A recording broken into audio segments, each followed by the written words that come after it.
మీ personal interviews మరియు వ్యాపార ప్రకటనల కొరకు ఈ నెంబర్ని సంప్రదించండి. ఒక్క ఉద్యోగం రేవంత్ రెడ్డి గారి ప్రభుత్వం కాంగ్రెస్ ప్రభుత్వం వచ్చినాక కొత్తగా ఇచ్చినాము అని ఏ ఒక్క యువతి గాని యువకుడు చెప్పినా నేను అక్కడే రాజీనామా చేసి రాజకీయ సన్యాసం తీసుకుంటా అధ్యక్ష. ఒక్కరు చెప్పినా నేను చెప్తా ఉన్నా అధ్యక్ష, అక్కడే సిటీ సెంట్రల్ లైబ్రరీలో ముఖ్యమంత్రి గారికి ఉప ముఖ్యమంత్రి గారికి మా పార్టీ తరపున తెలంగాణ యువత తరపున 1,00,000 మందితో పౌర సన్మానం కూడా పెడతామని చెప్పి నేను చెప్తా ఉన్నా అధ్యక్ష. అధ్యక్ష ఈ రకంగా చెప్తాను అధ్యక్ష. 10 ఏళ్ళు కూడా ఏం చేసినామో చెప్తాను. ఇంత అద్భుతంగా అసెంబ్లీని పక్కదారి పట్టిస్తున్నారంటే ఆయన వాగ్దాటితోటి 10 ఏళ్ళల్లా మరి గత తెలంగాణ ఉద్యమంలో ఇంటికో ఉద్యోగం ఇస్తామని చెప్పి మోసం చేసి మీరు ఉస్మానియా యూనివర్సిటీకి 10 ఏళ్ళల్లా పోలేని పరిస్థితి తెచ్చుకున్నది మీరు.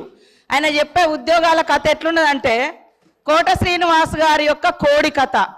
నోటిఫికేషన్లు ఇస్తే ఇచ్చుడు, ఈసారి మళ్ళీ ఓట్లేస్తే మళ్ళీ తర్వాత ఉద్యోగాలు ఇస్తాం, అట్లా ఆశ పెట్టుకుంటా మీరు మోసం చేసుకుంటూ వచ్చిర్రు. మరి ఆ 34,000 ఉద్యోగాలు 10 ఏళ్ళ అధికారంలో ఉండి మరి మీరు ఎందుకు ఇవ్వలేకపోయారని చెప్తున్నా. ఎందుకు ఇవ్వలేదు? ఇంకొకటి, దాదాపుగా ఈ రోజు వరకు మా నోటీస్కి వచ్చింది డబుల్ పెన్షన్స్ అంటే సర్వీస్లో ఉండి రిటైర్డ్ అవ్వడమో లేదా వాళ్ళ కుటుంబానికి వచ్చేటువంటి 20,000, 1,00,000 ఇట్లాంటి పెన్షన్స్ తీసుకునే వాళ్ళు మీ హయాంలో దాదాపుగా ఇప్పటి వరకు మాకు వచ్చినాయి 5,600 లిస్టు. లక్ష్మమ్మ గారు కూడా 24,000 పెన్షన్ తీసుకుంటుంది సార్. సరే, లోకల్ అధికారులు రికవరీ చేసినట్టుంది, అది మా నోటీస్కి రాలేదు. ఆమె 24,000 పెన్షన్ తీసుకుంటుంది, ఇటు 2,000 పెన్షన్ కూడా తీసుకుంటుంది. ఇంకొకటి, వారు చెప్పారు ఉద్యోగులకు 2 పెన్షన్లు ఇస్తామని చెప్పారని. ఎస్, మీ ప్రభుత్వంలో రాగానే ఆశా వర్కర్లు కావచ్చు, అంగన్వాడీలు కావచ్చు, బస్ డ్రైవర్ల తల్లిదండ్రులు కావచ్చు, వాళ్ళ పెన్షన్ కూడా తీసేసారు. కానీ మీ నాయకుల కుటుంబాలు, వాళ్ళ తమ్ములు అన్నలు వాళ్ళు తీసుకున్నారు కార్పొరేషన్ల పేరు మీద, వాళ్ళ కుటుంబంలో పెన్షన్ తీసుకున్నారు ఉద్యోగం వస్తుందని. కానీ వేరే చిరు ఉద్యోగుల యొక్క తల్లిదండ్రుల పెన్షన్ మాత్రం మీరు తీసేసారు సార్. కాబట్టి మీరు మాట్లాడేటప్పుడు వాస్తవాలు చూసుకోవాలి. ఇంకోటి మేము బాగా సంపద పంచినాం. 25,000 కోట్ల రూపాయలు హైవేలు, ఫామ్ హౌస్లకు, మరి అదే విధంగా దున్నేటటువంటి వాళ్లకు, కష్టపడేటోళ్ళకేమో పట్టాలేదని మీరు ఇవ్వలేదు. మీరు ధరని తీసుకొచ్చి పాపం పేదోళ్ళు అనేక మందికి పట్టాలు ఇవ్వకుండా, ఎవరెవరికో పట్టాలు ఇచ్చేసి సాగులో ఉన్న వాళ్ళకి పట్టాలు ఇవ్వకుండా, రైతు బంధు రాకుండా అన్యాయం చేశారు. కాబట్టే గ్రామీణ ప్రాంత ప్రజలు మాకు పట్టం కట్టింది సార్. అదేవిధంగా పేదలకు ఇండ్ల విషయం, మీరు ఇన్ని బిల్డింగ్ల గురించి చెప్తున్నారు. లక్షలాది మంది పేదోళ్ళకి ఇండ్లు లేక ఇబ్బంది పడుతుంటే మీరు ఏ పేదోళ్ళకి ఇండ్లు ఇచ్చిర్రు సార్? 10 ఏళ్ళల్లా ఎవరికి ఇండ్లు ఇచ్చిర్రు? కాబట్టి మీరు ఇండ్లు ఇవ్వలేదు. బంగ్లాలు చెప్తున్నారు, ఓకే, బంగ్లాల గురించి చెప్తున్నారు, ఓకే, పేదల బాధల గురించి కూడా మాట్లాడండి. కాబట్టి ఇవాళ అనేక అవుట్సోర్సింగ్ ఉద్యోగులకు సంవత్సరాల తరబడి, నెలల తరబడి జీతాలు ఇవ్వకుండా ఇబ్బంది పెట్టింది మీరు. మేము నిజంగానే అనుకున్నాం సార్, మీరు రోజు ధనిక రాష్ట్రం బంగారు తెలంగాణ అంటే బయట నుంచి మేము కూడా అదే అనుకున్నాం, బంగారు తెలంగాణే ధనిక రాష్ట్రం అని. ఇవాళ మీరు ధనిక రాష్ట్రం ఇచ్చిపోతే మేమే మొత్తం అప్పులు చేసి ఇచ్చిన వాగ్దానాలు అమలు చేయనట్టుగా మరి మీరెందుకు అమలు చేయలేదు? మేము 6 గ్యారంటీలు ఇస్తే మేము 500 గ్యాస్ సిలిండర్ అంటే మీరు 400కే ఇస్తామన్నారు.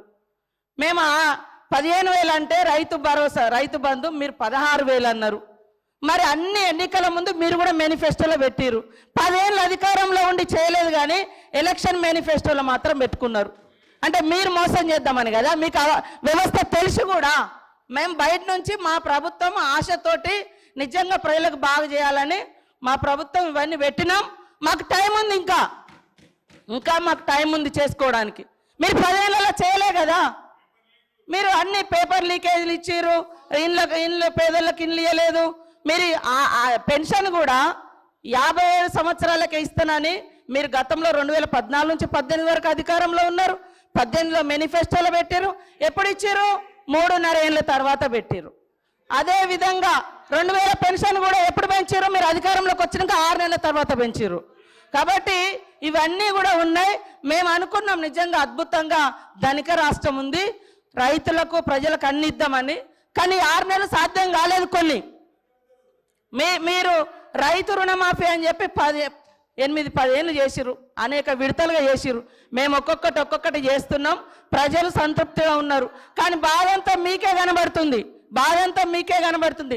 3 నెలల ఎలక్షన్ కోడ్కే పోయింది సార్, అది కూడా తెలుసు. కానీ పదే పదే ఇవ్వలేదు. ఇవ్వకుండా మాకు ప్రజలు బుద్ధి చెప్పేటప్పుడు చెప్తారు. ఖచ్చితంగా ఇచ్చిన మాటకు మేము కట్టుబడి ఉంటాం. కొద్దిగా ఓపికతోటి ఉండండి. మీరు కూడా చాలా చేయలేదు, కానీ మేము చేస్తాం. సార్, మంత్రులు ఇట్లా డిస్టర్బ్ చేస్తే అధ్యక్ష ఓపికతో ఉండమంటున్నారు. ఓపిక ఉండాల్సింది మంత్రులకు, ట్రెజరీ బెంచెస్కి, మాకు కాదు అధ్యక్ష. ప్రజల తరపున అడగడమే మా ధర్మం. 100 రోజుల్లో చేస్తామని హామీలు ఎవరు ఇవ్వమన్నారు? 100 రోజుల గడువు ఎవరు పెట్టమన్నారు? మేము అడిగినామా, ప్రజలు అడిగినరా? మీరు ఓట్ల కోసం అడ్డగోలు మాటలు చెప్పి 100 రోజుల్లో అన్ని చేస్తామని బిల్డప్లు ఇచ్చి ఇలా అడిగితే కంగారు ఎందుకు పడుతున్నారు అధ్యక్ష? మాకు 5 ఏళ్ళు టైం ఉందంటుండ్రు. మరి ఎలక్షన్ హామీలలో అట్లే చెప్పేది, 5 ఏళ్లలో చేస్తామని చెప్పేది ఉండే. 100 రోజుల్లో చేస్తామని ఎవరు చెప్పన్నారు? వారు చెప్పారు కాబట్టి చెప్తున్నా అధ్యక్ష. వారు అన్నారు ఆసరా పెన్షన్లు. అవును అధ్యక్ష, మీరు మాకు 200 రూపాయల పెన్షన్తో అప్పచెప్పిపోతే 2014లో 10 రెట్లు పెంచి 2000 చేసింది కేసీఆర్. ఆడపిల్లలకు పెళ్లిలకు మీరు ఒక్క పైసని ఇయ్యలే, 1,116 ఇచ్చింది కేసీఆర్. రైతులకు మీరు ఎన్నడొక్క పైస ఇయ్యలే. రైతులకు పెట్టుబడి భారతదేశంలో స్వాతంత్రం వచ్చిన తర్వాత మొట్టమొదటిసారి 72,000 కోట్ల రూపాయలు ఇచ్చింది కేసీఆర్. అధ్యక్ష, ఏమి చేయలేదని మాట్లాడితే మాకు అవకాశం ఏంటి, ఇంకో గంటన్నర చెప్తాం. మంత్రి గారు కాబట్టి వారు ఏమైనా చెప్పొచ్చు అనుకుంటే కుదరదు అధ్యక్ష. వారు అన్నారు ఉద్యోగాలన్నీ ఇచ్చారు. అధ్యక్ష, నేను మంత్రి గారికి చెప్తా ఉన్నాయి, నేను వారికి పంపిస్తాను. నాకు తెలుసు మీరు అడుగుతారని. మా ప్రభుత్వం ఉన్నప్పుడు అధ్యక్ష 2,32,000 ఉద్యోగాలకు మేము నోటిఫికేషన్లు ఇచ్చాము. 1,60,083 ఉద్యోగాలు భర్తీ చేసినాము. ఇంకొక 40,000 ఉద్యోగాలు ఈ రోజు మీరేవైతే కాగితాలు ఇచ్చి ఫంక్షన్లు చేసుకుంటున్నారో అవన్నీ గత ప్రభుత్వంలో ఇచ్చినాయే, మీరు ఇచ్చినాయి కాదు. అందుకే నేను అడుగుతున్నా తెలంగాణ యువత పక్షాన, మీరేదైతే మాట చెప్పినరో 2 లక్షల ఉద్యోగాలు ఇస్తామని, గత ప్రభుత్వం ఇచ్చిన ఉద్యోగాలు మైనస్ చేసి మందికి పుట్టిన బిడ్డలు మా బిడ్డలు అని చెప్పుకుంటూ కాదు, మీరు ఉద్యోగాలు ఇవ్వండి. 2 లక్షల ఉద్యోగాలు మొదటి సంవత్సరంలో ఇస్తామని చెప్పారు. మంత్రి గారికి నేను పంపుతా ఉన్నా, సీతక్క గారికి మీ ద్వారా దయచేసి ఉద్యోగాల సంఖ్య చూసుకోండి అని చెప్పి కూడా నేను విజ్ఞప్తి చేస్తా ఉన్నా అధ్యక్ష. నేను ఇంకొక మాట కూడా చెప్తా ఉన్నా అధ్యక్ష. చిరుద్యోగుల గురించి వారు మాట్లాడారు అధ్యక్ష. కాంట్రాక్ట్ అవుట్ సోర్సింగ్ ఉద్యోగులకి ప్రభుత్వ ఉద్యోగులతో సరి సమానంగా పిఆర్సీ ఇచ్చిన మొట్టమొదటి ప్రభుత్వం కేసీఆర్ ప్రభుత్వం అధ్యక్ష. తెలుసుకోవాలి వారు అధ్యక్ష. తెలుసుకోకుండా వారు ఇట్లా మాట్లాడడం కరెక్ట్ కాదు. గౌరవ మంత్రి గారు నేను విజ్ఞప్తి చేస్తా ఉన్నా అధ్యక్ష. మేమేమో సరే మేము చేయలేదన్నారు. మరి నేను అడుగుతా ఉన్నా అధ్యక్ష, మీరేం చేస్తున్నారు? పోస్టులు పెంచమని అడిగితే పోలీస్ జులుం అధ్యక్ష. పోస్ట్ పోన్ చేయమని కోరితే దౌర్జన్యం. ఉస్మానియా హాస్టళ్లలో జొరబడి అరెస్టులు, సిటీ సెంట్రల్ లైబ్రరీలకు చొచ్చుకొని పోయి అరెస్టులు, అమ్మాయిలను అరెస్ట్ చేసి అర్ధరాత్రికి వదిలిపెట్టరు, కిలోమీటర్లు దూరం నడిపించి క్యాంపస్లో ఉరికిస్తా ఉన్నారు. ఇంకా అవమానించే మాటలు అధ్యక్ష. గౌరవ ముఖ్యమంత్రి గారు అంటారు వాయిదా వేయమని అడిగితే గ్రూప్ 2ని కొంతమంది నిరుద్యోగులు సన్నాసులు వాయిదా అంటున్నారు. కోచింగ్ సెంటర్ల కోసం వాళ్ళ డబ్బుల కోసం అడుగుతున్నారన్న భావ్యం అధ్యక్ష. ఎవరైతే మిమ్మల్ని అక్కడ కూర్చోబెట్టినరో ఇవాళ వాళ్ళని అవమానించడం భావ్యమేనా? మేము ఏం అడుగుతున్నాం డిప్యూటీ సీఎం గారిని? అధ్యక్ష, మీరే చెప్పారు ఇక్కడ ఉన్నప్పుడు బట్టి విక్రమార్క గారు, గ్రూప్ 1లో 1:100 పిలవండి. గ్రూప్ 2లో మీరిచ్చిన మాట ప్రకారమే 2,000 పోస్టులకు పెంచండి. గ్రూప్ 3లో 3,000 పోస్టులకు పెంచండి. మెగా డిఎస్సి మీరే అన్నారు 25,000 ఉద్యోగాలు ఖాళీగా ఉన్నాయని, మెగా డిఎస్సి వేయండి. మీరే చెప్పారు జీవో 46 ఉద్యోగులకి నిరుద్యోగులకి న్యాయం చేస్తామని. దయచేసి జీవో 46 కూడా సవరించండి తప్పకుండా. మరి మీరు వారికి ఇచ్చిన మాట నిలబెట్టుకోమని మేము కోరుతా ఉన్నాం.